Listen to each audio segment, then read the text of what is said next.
What is going on, guys? Action Pack Studio 79 here, and today, you read from the title, we're going to be ranking every movie that I saw in March. I'm going to try to keep most of these movies spoiler free, except for a couple of them. So if you haven't seen some of these movies, maybe you shouldn't watch the video, unless you don't really care.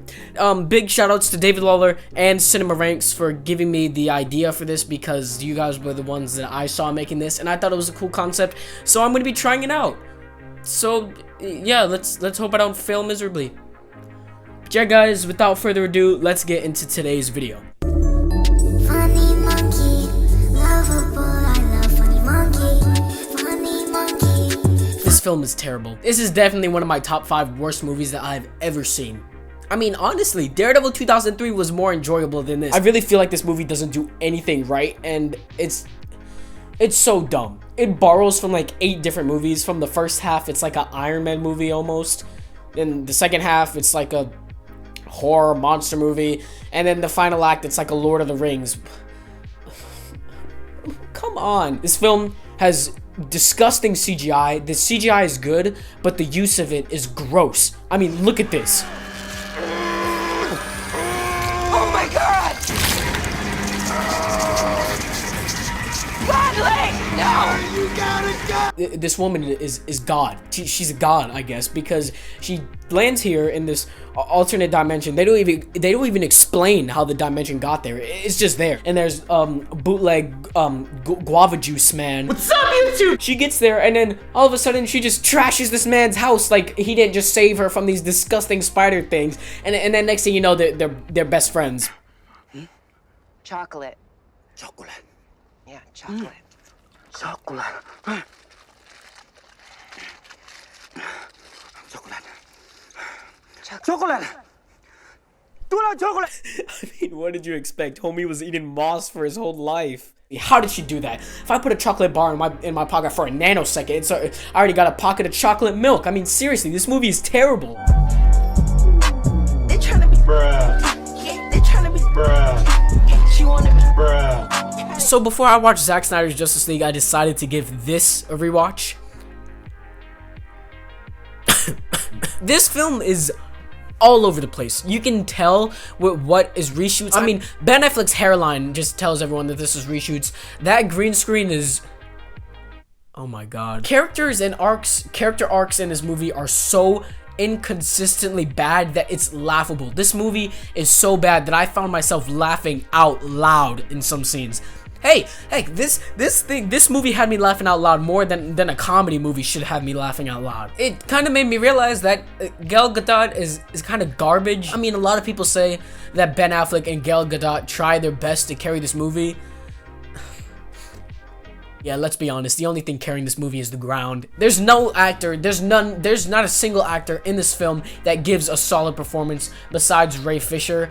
And even some of his scenes are bad. I mean, come on, his mouth isn't even moving in this scene. Gal Gadot, I think, is actually the worst actress in this film. Why? Because of your guilt? Kal-El, no. Yeah, she's terrible. Do I need to prove that Ben Affleck wasn't very good in this either? Yeah, I think I do. Let's play some Ben Affleck clips. I had to. You won't let me live. You won't let me die. The world needs you. Do you bleed? Yeah. Oh, something is definitely bleeding. Yeah, Superman is not so super either. I just gotta show this, and y'all will be sleeping with nightlights again. This film has a soundtrack by freaking Danny Elfman. Danny Elfman is literally one of the best music composers of all time, but you can't even hear it because of how loud some of the sound effects are.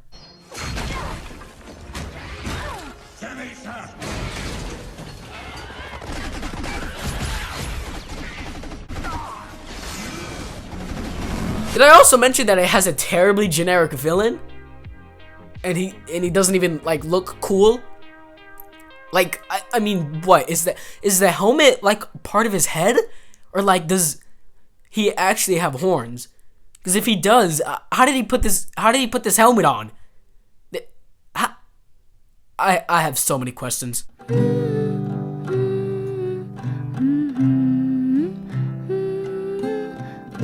Yeah, so I used to like this movie. I actually didn't think it was too bad. Yeah, but I also remember being 7.5 back at the time when I thought this was the peak of video games. But anyways, I decided to rewatch this just because, and I thought I liked it, and then after I watched it, I started thinking about it more, and I was like, yeah, that movie probably should have traumatized me as a kid. I don't know how it didn't traumatize me as a kid, because it traumatized my mom, because I remember she rented it and thought it was going to be a cute little kids family movie to watch. Yeah, and then you got a kid hiding inside of this thing's mouth, and it literally shows it climbing inside of her mouth, and then he rips off this bird's arm, and oh my goodness. The only good thing I can really say is that Paul Dano plays a goat.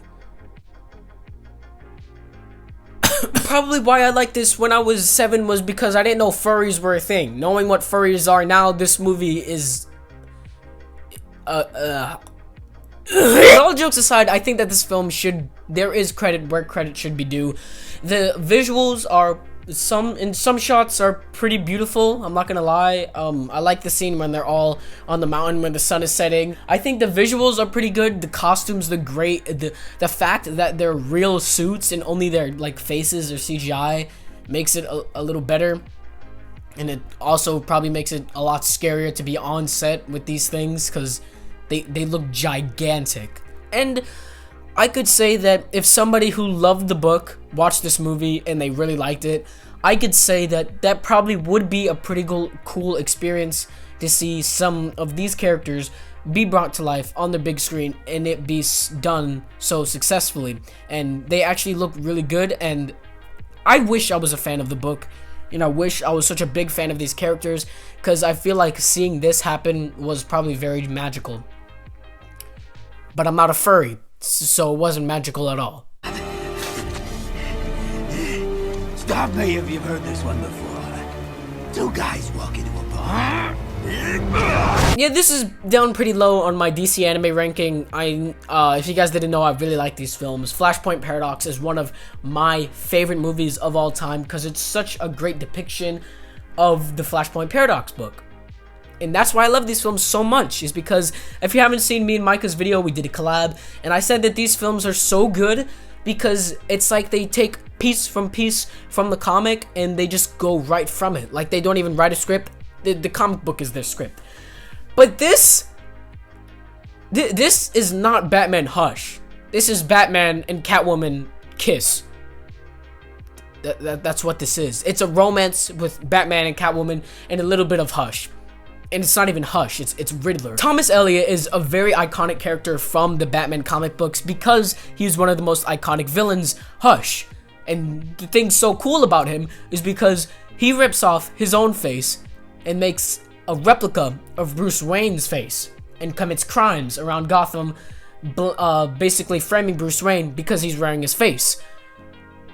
But in this one, it's literally not even Hush. Thomas Elliot literally dies in this movie, and they do it just to make some cheap, haha, got you, get pranked. Taking the character of Hush and completely changing his story is like having Batgirl in the Under the Red Hood storyline, or any other Robin besides Jason Todd in Under the Red Hood. It's weird. You don't get the same emotion from it. You don't get the same dynamic with these characters. Instead, you get a cheap knockoff of Batman Hush, because they thought they were being clever with it, when all along it was just dumb. Why are you helping us, Callie? I put a spear through your chest. Yeah? Nobody's perfect, man. Yeah, I sort of just watched this while I was editing another video. I mean, I just really like this movie.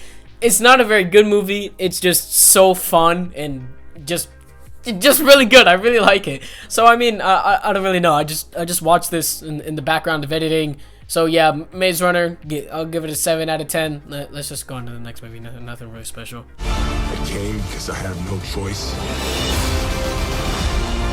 I came to save my home and the people that I love. I used to really not like Aquaman. I felt like last time I watched it, it was incredibly cheesy. And now I watched it again, and it was still incredibly cheesy, but I was able to embrace it a little bit more. I don't know why. It's weird, because I just got off of seeing Batman vs Superman Ultimate Edition and Justice League, which are like these hard R superhero movies. And this is a campy Marvel type film. It's literally one of the cringiest movies I've ever seen.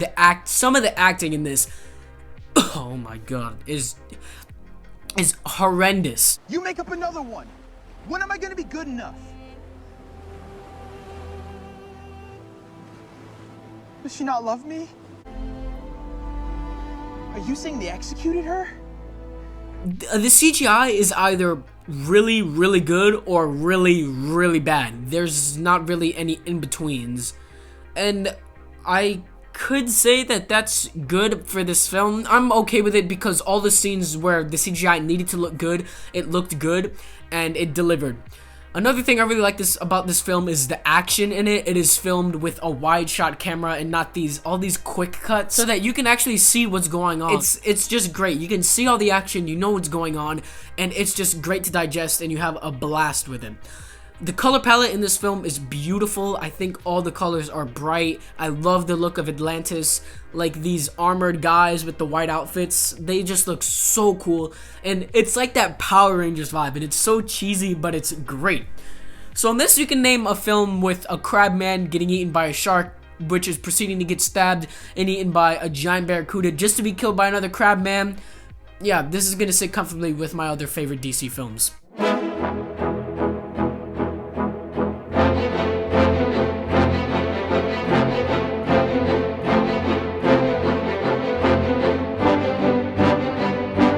Godzilla 1954 is actually surprisingly well done.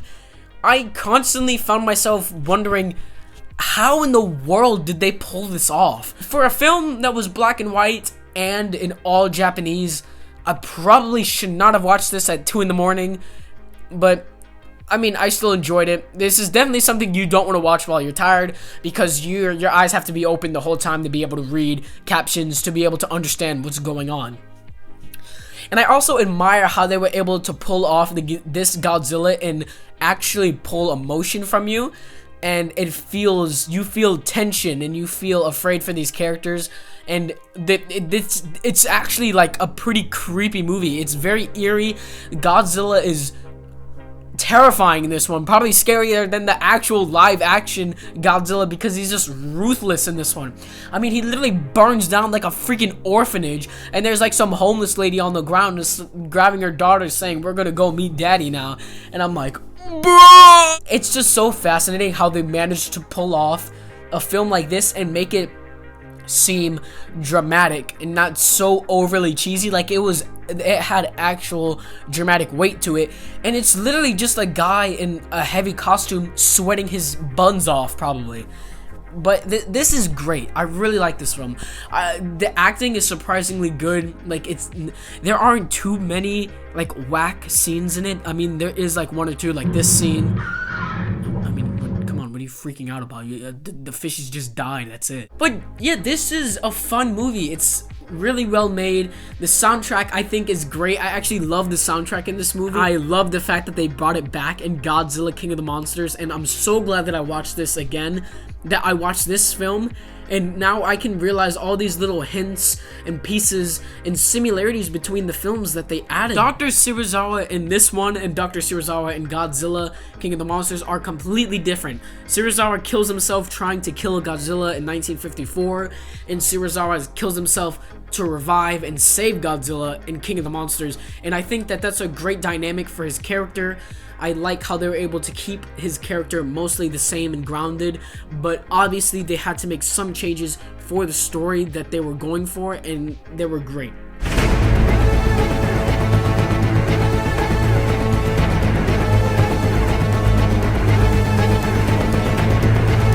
If you're looking for a Christopher Nolan film that is tense as mess, and you like war, and Harry Styles, and beaches, and Tom Hardy, watch Dunkirk. I actually didn't think too much of this film when it first came under my radar. I had known about it for a while, but seeing it on other people's rankings of the Christopher Nolan's films, it was always kind of the back burner film, or the film that was just like, yeah, it's a pretty solid war film, and that's about it. But I actually really enjoyed this. My favorite thing about this film is how it is tense from beginning to end. Right as the opening starts, it's already like a shootout happening, and you're already tense as mess. Even though you know these are the main characters and they're not gonna die, you still feel tension. Another thing that I really liked was the fact that there was a clock ticking throughout the whole film that I never even noticed until like the very end when they get onto the subway and it stops ticking. I think that was a great touch and something that will reward the rewatchers when they come back to see it the second time. And my only negative really is probably that it was really confusing to have 3 storylines happening at the same time on screen, but in 3 different time periods. And then they all merge together at the end. I still don't know how I feel about it. I probably have to rewatch the film to get my final thought out, but I'm just gonna say it was confusing, and that brings the film down a lot for me.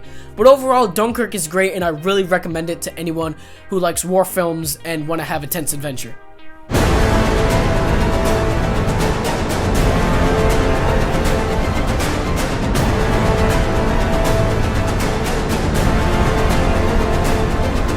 Batman vs Superman Dawn of Justice is DC perfection. I love Batman vs Superman Dawn of Justice, and I really don't understand why this film gets so much hate. This is so much better than the theatrical cut, and when you look back at the theatrical cut and you realize like the little pieces, the little bits and pieces that they changed from the original film, it feels like a completely different film, but not as much as Justice League did. I still love the theatrical cut, but nowhere near as much as I love the Ultimate Edition, and I hate that they cut out so much out of it. Even though it was just 30 minutes that was cut out of the film, it was still 30 minutes that was crucial to developing the story and characters. Overall, Batman vs Superman is a great DC film, and if you have not seen the Ultimate Edition, please check it out. It is so much better than the theatrical cut.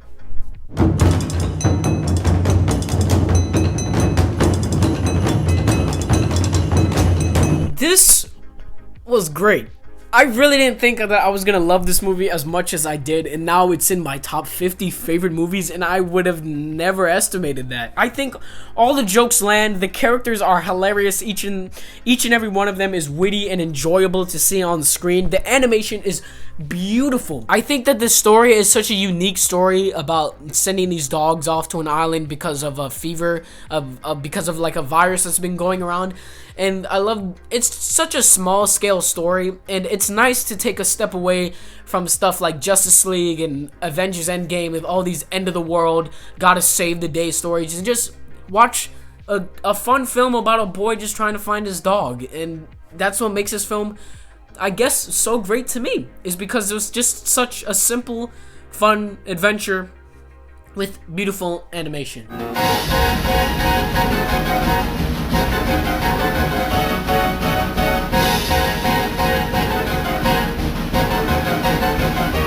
Pee Wee Herman is literally the figure of my childhood. When I think about my childhood, Ninja Turtles, SpongeBob, Transformers, Marvel, and Pee Wee come to my mind. I don't know why I love this film so much. It's just 80s fun. I mean, honestly, if you haven't checked this out, I think it's, I wouldn't say a must watch, but I love this film because it's just so fun and goofy, and it's just, and Tim Burton did it, and it has that same like weird sketchy vibe that Tim Burton always has, like that weird creepy vibe that he adds to his films, and that makes it so distinct and what makes him stick out from other children films. And I think that this is one of those films where I'd say that you could enjoy it being super young because it's such a childish film, but you could still enjoy it now being like a teenager like me watching it and enjoying it. The character of Pee Wee Herman is hilarious. I love Paul Rubin now. He's one of my favorite actors, and he's just such a witty character, and the jokes in the film land. The adventure is a great adventure. It's a big adventure, as it says in the title. and it's so goofy. There's so much dumb stuff in it. Like, he travels around the planet in like a matter of days, and that's only stuff that you could see in an 80s Tim Burton stupid, just fun movie. But yeah, overall, I love this film. If you haven't checked out any of like these Pee Wee Herman movies, I'd say check them out. It's worth it if you like that goofy Tim Burton-esque vibe in films. And yeah, I really like this film, and it's definitely one of my favorites because of the nostalgia, because of the story, and because of Pee Wee. Okay, next film.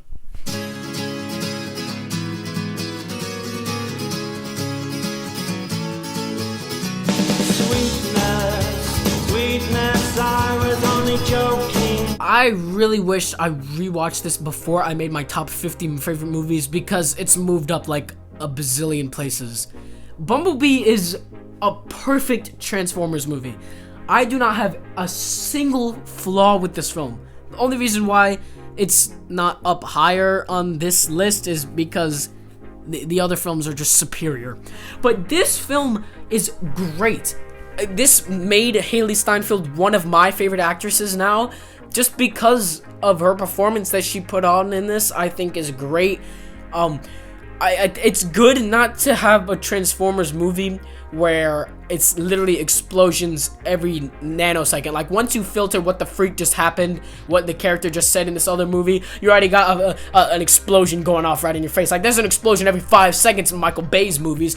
But it's nice to watch a Transformers film that's a character study and not based on saving the entire world and the entire universe, because Transformers 1 is literally taking apart all of New York. Transformers 2, Optimus Prime literally dies and the Decepticons just raid over everything.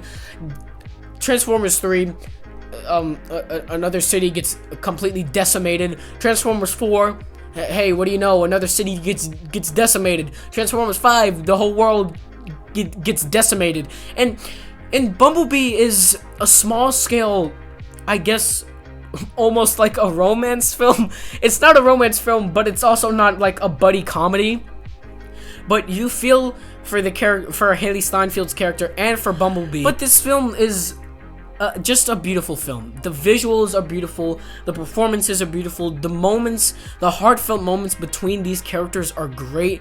It's funny, it's witty, and it's just a great film. I love this film so much because of how they were able to pull off a Transformers film without having to decimate a city.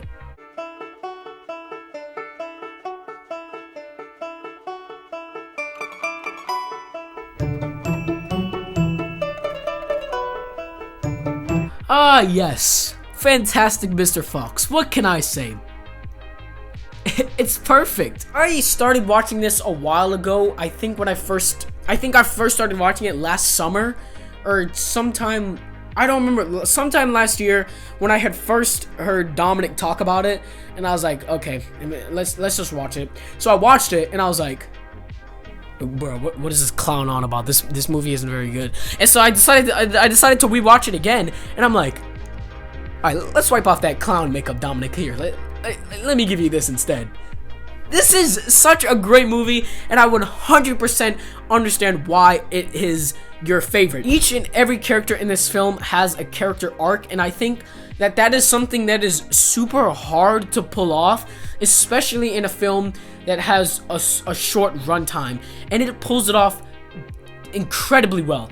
Ash has a great story arc, starts off from this bratty little jerk to being the hero of the film at the ending, and doing like the whole ball game that they played, being like as good as his dad was, and the fact that he got his bandit hat. I love that little joke, the whole "where's my bandit hat" thing. And his cousin has a story arc. Mr. Fox obviously has a story arc, and that's what I want to talk about. Mr. Fox's arc.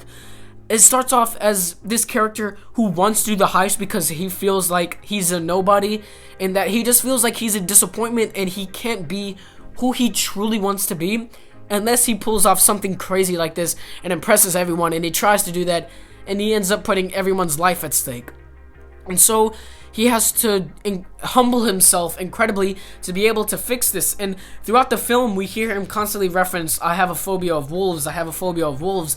But his phobia of wolves isn't legitimately a phobia of wolves, obviously. It's a phobia of becoming like everyone else.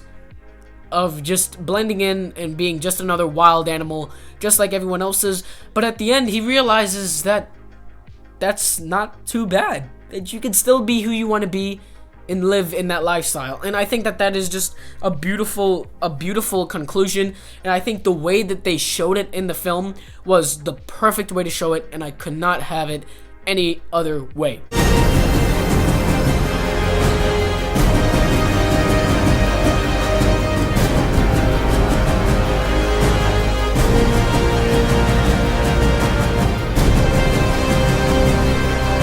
I have no idea where to start, so I'm just going to talk about the characters. Flash is probably the best character in this film, Flash and Cyborg. I like how they pulled Cyborg off as not this clowner, because I remember I didn't like that in the old Justice League, but then I was just a young kid who didn't really know how to write a good character. And the way they have him as this, he's a very tired character, because he's lost his mother, and he's lost himself. And just seeing him as a character that's constantly making jokes would not fit him at all. And I think that, how crucial he was to getting the mission done was a really good touch, because in the other one, Cyborg shouldn't have even been there. Nobody shouldn't have even been there. It should have just been Superman, because he just manhandles Steppenwolf and could have just saved the day all by himself. But in this one, each and every character plays an important role. Steppenwolf I think is great in this film. I actually really felt bad when they just whole friggin' squad wiped the poor guy. I think that his character arc was good. His motives were good. He was just trying to prove himself to his nephew, and I think that that was a lot better than generic man in Justice League #1.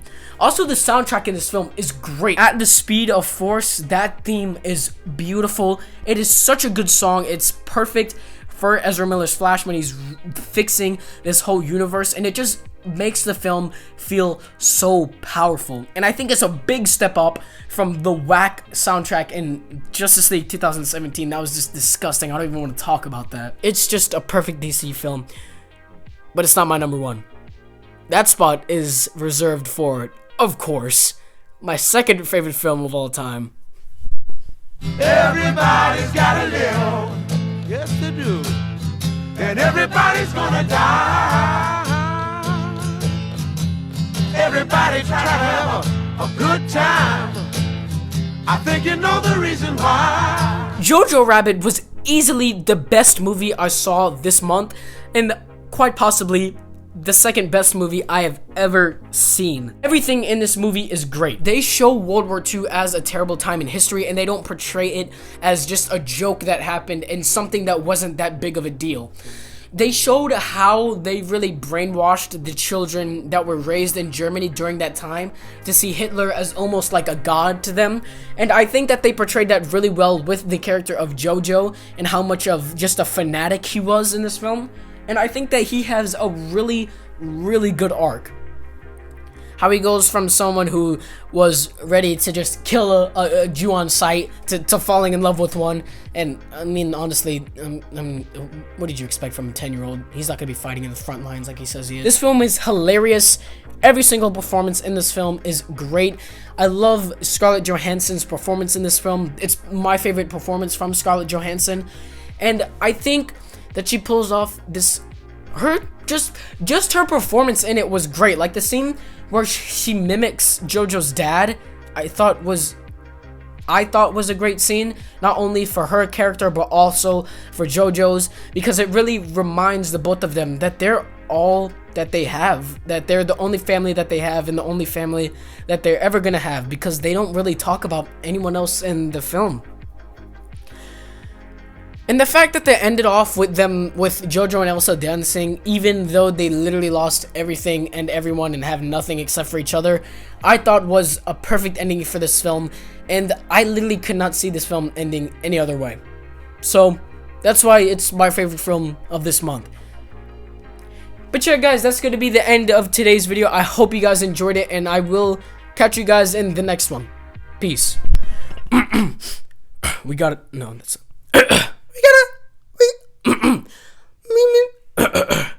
we got a number. Okay, that's it. Okay, let's go. We got a #1 victory royale. Yeah, Fortnite, we about to get down. 10 kills on the board right now. Just wiped out Tomato Town. My friend just got down. I revived him. Now we're headed southbound. Now we're in the Pleasant Park streets. Look at the map. Go to the mark sheet. Take me to your Xbox to play Fortnite today. You can take me to Multiplayer, but not Loot Lane.